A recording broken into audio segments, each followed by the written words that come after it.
Nasa Biblia na pala talaga ang kapalaran ng Iran. Oo, tama ka sa narinig mo. Nakatakda na ang sasapitin ng Iran.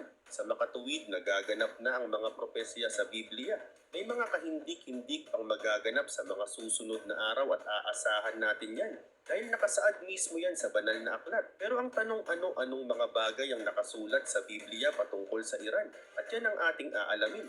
Pero bago yan, hihingi lang sana ako ng isang like at samahan mo na din ng subscribe ang video na ito. Napakalaking tulong na po yan sa aming mga content creator. Maraming salamat po. At ngayon, heto na, back to the video.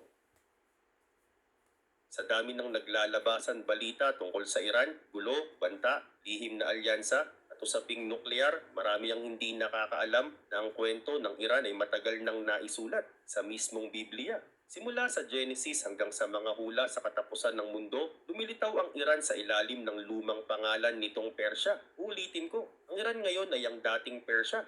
Hindi lang ito basta na-mention. Itinakda na rin ang magiging kapalaran ng Persya sa huling mga araw. Sa aklat ng pahayag, binanggit ang isang madilim na digmaan, ang laban ng Gog at Magog, isang samahang tatayo laban sa Israel bago magwakas ang mundo. Pero bago pa man ito naging kaaway sa propesiya, ginamit muna ng Diyos ang Persya upang palayain ng kanyang bayan, muling itayo ang templo at tuparin ang mga pangitain ni Daniel. Kaya manatili ka hanggang dulo ng video dahil ngayong araw tutuklasin natin ang lihim na papel ng Iran sa plano ng Diyos. Mula simula hanggang wakas, ang simula ng Persya, mapa, tauhan sa pamamagitan ni Noah at ng kanyang tatlong anak, sina Shem, Ham at Japheth. Mula sa mga anak nilang ito isinilang ang mga lahi ng mundo. Sa Kabanata 10 ng Genesis, makikita natin ang unang mapa ng mga bansa, isang talaan ng mga lahi at pamayanan. Dito natin matatagpuan ang dalawang mahalagang pangalan na pinagmulan ng Persya, sina Madai at Elam. Si Madai ay anak ni Japheth. Sa kanya nagmula ang mga Medes, isang matatag na lahi na nanirahan sa matataas na kabundukan ng Hilagang Iran. Dahil sa matinding klima sa lugar, naging matitibay at organisado ang kanilang mga tribo. Samantala si Elam naman ay anak ni Shem. Ang kanyang mga inapo, ang mga Elamites, ay nanirahan sa may timog kanlurang bahagi ng Iran, malapit sa Persian Gulf, isang mayamang lupain na naging daan para sa paglago ng kanilang kabihasnan. Sa Genesis Kabanata 14, isinulat ang unang malaking labanan ng maraming bansa. 4 na hari mula sa silangan, kabilang ang pinuno ng Elam na si Chedorlaomer, ay nagsanip puwersa at sinalakay ang kanan. Nilimas nila ang mga lungsod, dinala ang mga bihag at kabilang sa kanila ang pamangkin ni Abraham na si Lot, pero hindi nagpatinag si Abraham. Gamit ang 318 alagad na sanay sa labanan, nilusog niya ang mga kaaway sa gitna ng gabi at tinalo ang mga ito. Nailigtas niya si Lot, ang mga bihag at napahiya ang mga silangang hari. Ang tagumpay na ito ay isang malinaw na mensahe. Walang sino mang bansa, gaano man ito kalakas, ang mananaig laban sa mga taong pinapanigan ng Diyos. Pagkaraan ng maraming henerasyon, hindi naglaho ang mga lahi ni Elam at Madai.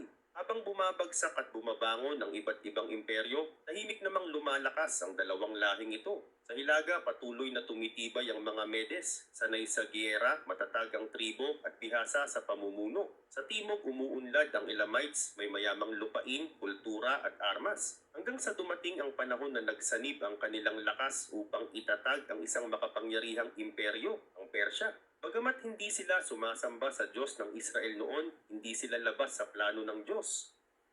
Ayon sa mga propeta tulad ni Isaias at Jeremias, ginamit sila ng Diyos bilang kasangkapan upang parusahan ang Babilonya, ang ganti ng Diyos. Babagsak ang Babilonya sa kamay ng Persya. Ang Babilonya na sumira sa Jerusalem at sinunog ang templo ng Diyos ay hindi makakatakas sa hatol. Matagal nang itinakda ng Diyos kung sino ang wawasak sa makapangyarihang imperyong ito. Walang iba kundi ang pinag-isang lahi ng Iran, ang mga Persyano. Pero ang ikalawang propesiya ay mas nakakagulat. Hindi lang gagamitin ng Diyos ang Persya bilang pamalo sa masama, kundi pati na rin bilang tagapagpalaya. Ipinahayag ng propetang si Isaias na may isang hari ng Persya, isang hindi pa ipinapanganak na paganong pinuno, na gagamitin ng Diyos upang palayain ang mga Israelita mula sa pagkakabihag at utusan ang muling pagtatayo ng templo sa Jerusalem. Tinawag na agad siya sa pangalan Cyrus, isang hula na isinulat mahigit 150 taon bago pa siya ipanganak. At ang dalawang propesiyang ito natupad ng eksakto sa takdang panahon, ang pagbangon ng Persya mula sa tribo hanggang sa imperyo. Noong ikawalong siglo bago ipanganak si Kristo, isang pinunong nagngangalang Deoses ang nagkaisa sa mga tribo ng Madai at Elam. Siya ang nagtayo ng kauna-unahang imperial na kabisera ng Persya, ang Ekbatana. Ang kanyang apo na si Siaksares ang nagpatibay ng hukbong sandatahan, ginawang makinarya ng digmaan, at winasak ang matagal ng kinatatakutang lungsod ng Nineveh, ang sentro ng Assyrian Empire at isa sa pinakamatinding kaaway ng Israel. Habang papalakas ang Persya, unti-unti namang natutupad ang unang propesiya. Ginagamit ng Diyos ang Persya bilang kasangkapan ng kanyang hustisya at plano ng pagtubos. Isang batang bihag ang nakakita ng hinaharap, si Daniel. Habang unti-unti nang nagkakabisa ang propesiya, may isang kabataang Hudyo sa gitna ng kadiliman ng Babylonia ang pinili ng Diyos para makita kung ano ang susunod na mangyayari. Nang salakayin ng hari ng Babylonia na si Nebuchadnezzar ang Jerusalem, winasak ang lungsod at templo at libu-libong mga Israelita ang dinala sa pagkakabihag. Isa sa kanila ay si Daniel, isang binatilyong kinuha at isinama sa korte ng hari. Ngunit sa kabila ng kapaligirang puno ng karangyaan at kasamaan, nanatiling tapat si Daniel. At dahil sa kanyang pananampalataya, binigyan siya ng Diyos ng kakaibang kaloob, kakayahang makita ang mga pangitain na maglalahad ng hinaharap, hindi lang sa kanyang panahon, kundi sa buong kasaysayan ng sangkatauhan. Habang ang Babylonia ang may hawak ng kapangyarihan, nakita ni Daniel sa kanyang mga pangitain ang pagdating ng isang panibagong kaharian, isang kahariang pipiliin ng Diyos para sa kapalaran ng kanyang bayan. Ito ang Persya, ang panaginip ng hari at ang lihim na propesiya. Habang naglilingkod si Daniel sa hari, nabalisa si Nebuchadnezzar dahil sa isang panaginip na paulit-ulit niyang nakikita. Isang dambuhalang estatwang yari sa iba't ibang metal ang nakita niya, nakakatakot at makapangyarihan. Hindi lang niya gustong ipaliwanag ang panaginip, gusto niyang malaman kung sino ang makapagsasabi nito nang hindi ito isinasalaysay sa kanya.